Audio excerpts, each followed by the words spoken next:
మేడారం మహాజాతర కన్నుల పండుగగా సాగుతోంది. 4 రోజులు జరిగే జాతరకు భక్తులు పోటెత్తారు. వనదేవతల ప్రాంగణం నుంచి మరిన్ని వివరాలు మా ప్రతినిధులు సుజాత, వేణు అందిస్తారు. బిగ్ టీవీ ఎక్స్క్లూజివ్గా చాలా లైవ్లు ఇచ్చాము. అదేవిధంగా విజువలైజేషన్ కూడా చేయించాము. అసలు ఇక్కడ ఈ భక్తుల తాకిడి అనేది చూస్తుంటే మనమే మైమర్చిపోతున్నాము. అసలు భక్తులు ఏం చెప్తున్నారు ఉదయం నుంచి కూడా? అంటే ప్రధానంగా సమ్మక్క సారక్కలు ఒకప్పుడు గిరిజన దేవతలు, కానీ ప్రస్తుతం కోటినొక భక్తులు అంటే దాదాపుగా అన్ని కులాలు అన్ని మతాల వారు కూడా ప్రస్తుతం సమ్మక్క సారమ్మ దగ్గరకు వచ్చి దర్శనం చేసుకుంటారు. ఇలవేల్పు అంటే గతం లోపల గిరిజనులకే ఇలవేల్పుగా ఉండే సమ్మక్క సారక్కలు ఈ రోజున అన్ని కులాలకు చెందిన వారు కూడా ఇలవేల్పుగా ఉంది. ఈ రోజున ఇక్కడ అమ్మవారి దర్శనం తర్వాత తిరుగువారం రోజు ప్రతి ఇంట్లో కూడా తిరుగువారం సమ్మక్క పండుగ, మినీ సమ్మక్క పండుగ జరుగుతుంది. అంటే ఆదివాసులకే కాదు, పూర్తిగా అన్ని కులాలకు సంబంధించినటువంటి భక్తులు కూడా సమ్మక్క సారక్కలు సంపాదించుకున్నారు. ఏటేటా కూడా మనం చూస్తే 2012 లోపల 80 లక్షలు వచ్చారు. తర్వాత 2014, 16, 18, 20, 22, 24 ఇప్పటికీ దాదాపుగా 1 నుంచి 1,70,00,000 వరకు కూడా ఈ భక్తుల సంఖ్య పెరిగిందంటే మనం ఒకసారి చూడొచ్చు.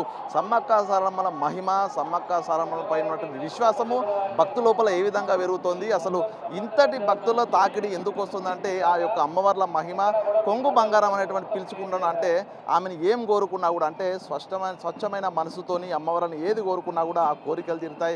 మనం దాదాపు ఈ 2-3 రోజుల నుంచి కూడా చూస్తున్నాము. ఏ భక్తులు అయినా కూడా మాకు అనారోగ్యంగా ఉంటే వస్తే ఆరోగ్యంగా అయినాము, మాకు ఏదైనా ఇల్లు కట్టుకోవాలి, లేకపోతే ఒక వాహనాలు కొనుక్కోవాలి, లేకపోతే ఉద్యోగాలు రావాలి, మాకు పెళ్ళిళ్ళు కావాలి, తర్వాత మాకు పిల్లలు కావాలని ఏది కోరుకున్నా కూడా ప్రతి ఒక్కటి తీరుస్తుంది అమ్మవారు. కాబట్టి మేము ఒక్కసారి వచ్చి కోరిన కోరికలు తీరితే కుటుంబంతో సహా వచ్చి దాదాపు 4 నుంచి 5 రోజుల పాటు సుదూర ప్రాంతాలు మేడారం నుంచి దాదాపు 30 కిలోమీటర్ల వ్యాసార్థంతో గుడారాలు ఏర్పాటు చేసుకొని కాలినడకన 30 కిలోమీటర్ల వరకు భక్తులు చిన్న పిల్లలతోని పండు ముసలి వాళ్ళతో కూడా వచ్చి అమ్మవారిని దర్శించుకుంటారు. అంటే ఒక్కసారి ఆ అమ్మవార్ల శక్తి, అమ్మవార్లు భక్తులకు ఉన్నటువంటి నమ్మకము వాళ్ళు ఆ విధంగా తీసుకొస్తున్నట్టు ఒక శక్తి, ఇది ఒక శక్తి పీఠం అనే చెప్పుకోవాలి. ఎందుకంటే కుంభమేళాన్ని పిలుచుకుంటున్నాము, కానీ అమ్మవారి వద్దకు అనారోగ్యంగా ఉన్నా కూడా చిన్న పిల్లలైనా అంత ముసలి వాళ్ళని వస్తున్నారంటే ఒక శక్తి పీఠంగా ఉంది. ఆ శక్తే భక్తులను పిలుచుకుంటుందని కూడా చెప్పుకోవాలి. ఏదేమైనా మొత్తానికి మరి కొద్దిసేపట్లో సారళమ్మ తల్లి గద్దెలపైకి వస్తుంది.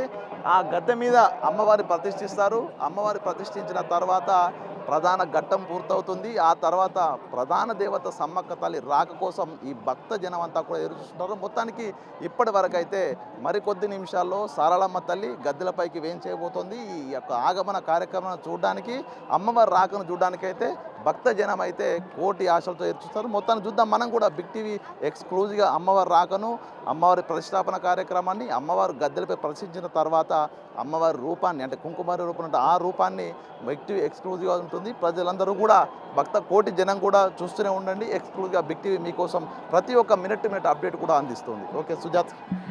వేణు, మీరు చెప్పినట్లు ఇక్కడికి వచ్చినటువంటి భక్తులు ప్రతి ఒక్కరూ తమ కోరిన కోరికలు అమ్మవారు తీరుస్తుంది. దానికి చాలామంది బిగ్ టీవీతో కూడా ప్రత్యేకించి మాట్లాడారు. మీరు అన్నట్టుగా ఇప్పటి వరకు ఎక్కడైనా సరే మనం గుళ్ళకి వెళ్ళినా చాలా కాస్ట్లీగా మొక్కులు అనేది మొక్కుతూ ఉంటారు, కానీ ఇక్కడ సామాన్య ప్రజలకు కూడా బంగారం, బెల్లాన్ని బంగారంగా పిలుస్తారు. ఆ బంగారాన్ని నిలువెత్తుగా అమ్మవారికి సమర్పిస్తూ ఉంటారు. అసలు ఈ బంగారం హిస్టరీ ఏంటి? అసలు ఇంత తక్కువ ఖర్చులో, అంటే కోరికలు పెద్దగా కోరినప్పటికీ కూడా చెల్లించుకోవడానికి చాలామంది ఇబ్బంది పడుతూ ఉంటారు, కానీ ఇక్కడ ప్రత్యేకించి బెల్లం, అది కోటీశ్వరుడైనా కావచ్చు, కింది స్థాయి వాళ్ళు కావచ్చు, ప్రతి ఒక్కరు కూడా బంగారం అని పిలుచుకొని మొక్కులు చెల్లిస్తూ ఉంటారు. అసలు ఈ హిస్టరీ ఏంటి?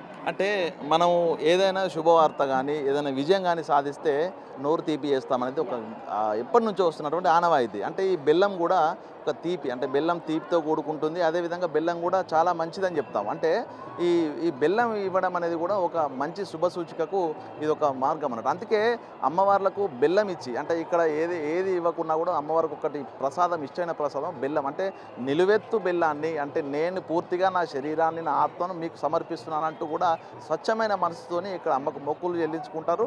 ఒకవేళ వారేమన్నా కోరికలు కావాలి, వాళ్ళకి ఏమన్నా కావాలనుకుంటే మాత్రము నిలువెత్తు బెల్లాన్ని అమ్మవారికి తులాభారం వేసి చెల్లిస్తే అమ్మవారు చల్లని చూపుతో ఆ కోరికలు కూడా తీరుస్తుంది. అయితే కొంతమంది కోరికలు తీరిన తర్వాతనైనా తమ నిలువెత్తు బంగారం ఇస్తున్నారు. ఇట్లా మొత్తంగా అమ్మవారికి ఎటువంటి కానుకలు ఇవ్వకున్నా కూడా నిలువెత్తు బంగారం ఇస్తే చాలు పులకించిపోయి అమ్మవారు తమ కోరికలు తీరుస్తుంది. మరోవైపు ఇక్కడ ఒక ప్రత్యేకత ఏంటంటే ఎక్కడికి వెళ్ళినా కూడా 1 కోట్ల రూపాయలు, 1000 రూపాయల ఖర్చుతోని దర్శనం చేసుకోవాల్సి, కానీ ఇక్కడ నయా పైసా ఖర్చు లేకుండా ఈ ఆదివాసీ దేవతలు ఇప్పటి జనదేవతలుగా మారినటువంటి ఈ సమ్మక్క సారలమ్మను ప్రస్తుతం దర్శనం చేసుకోవాలంటే నయా పైసా ఖర్చు ఉండదు. ఎంతో కష్ట నష్టాల కూర్చైనా వచ్చి కాలినడకన వచ్చి మరి అమ్మవార్లను దర్శించుకుంటారు. ఆ అమ్మవార్ల దర్శనం తర్వాత తమ కష్టాలన్నీ కూడా పోయి సుఖంగా సంతోషంగా విజయవంతంగా తమ జీవితాలను అయితే తీసుకున్న పరిస్థితి. ఇది ప్రధానంగా ఎందుకంటే బెల్లము అదొక విజయానికి, అదొక మంచికి, అదొక శుభ సూచికకు, అదొక సూచిక అన్నట్టు. ప్రధానంగా ఆ బెల్లం, ఆ తీపి అనేది అందుకే చెరుకులోని తీయదనం అనే ఒక వర్డ్ ఉంటుంది. అందుకే ఆ బెల్లమే ప్రీతిపాత్రమైనట్టు. అది ఇచ్చేసి అమ్మని సంబరపరచుకొని తమ కోరికలు కోరుతారా, కోరికలు అమ్మవారు తీరుస్తారు. అంటే మొత్తంగా ఇక్కడ ప్రసాదం బెల్లం, అంటే బెల్లాన్ని బంగారం అంటాము. ఎందుకంటే మనం ప్రతిదీ వాల్యుబుల్ కొలవాలంటే బంగారంతో కొలుస్తాము.